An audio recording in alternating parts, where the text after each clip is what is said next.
la petite figurine d'Avatar, la dernière fois que je l'avais vue, elle était vendue seule à 20 €. Donc, pour vous dire que j'ai fait pas mal d'économies et je suis plutôt content parce que je suis quelqu'un qui est assez radin de base. Parce que tout ce que vous voyez là, ma collection lui-même, c'est 80. Avant c'était 90%, maintenant c'est 80% de vide-grenier et l'autre partie c'est des achats neufs et des achats d'internet. Donc j'ai dû mettre un petit peu plus le prix. Mais 80% de cette collection sont la majorité que du vide-grenier. Voilà. Donc pour vous dire, je suis tellement radin. Imaginez-vous, si j'avais pas fait des vide-greniers à l'époque, tout ça, j'en aurais pas. J'aurais jamais trouvé tout ça. On me dit, je suis un amasseur, on me dit que j'achète beaucoup de jeux, que j'y joue pas.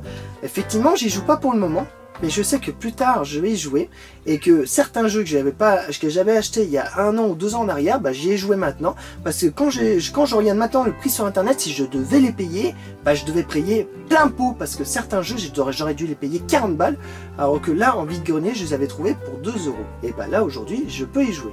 Donc effectivement, ils me disent que ça sert à rien d'accumuler. Mais avec le temps, bah, c'est une réflexion que j'ai pour moi.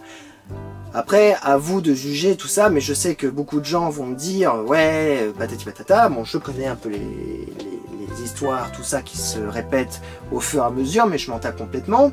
Pour vous dire que si on commence pas dès maintenant à commencer à chercher les jeux qui nous plaisent, même si on n'y joue pas tout de suite, si on y joue 3 mois ou 6 mois ou 1 an plus tard, bah, si on les achète pas sur le moment au bon prix, on sait que plus tard on va les regretter.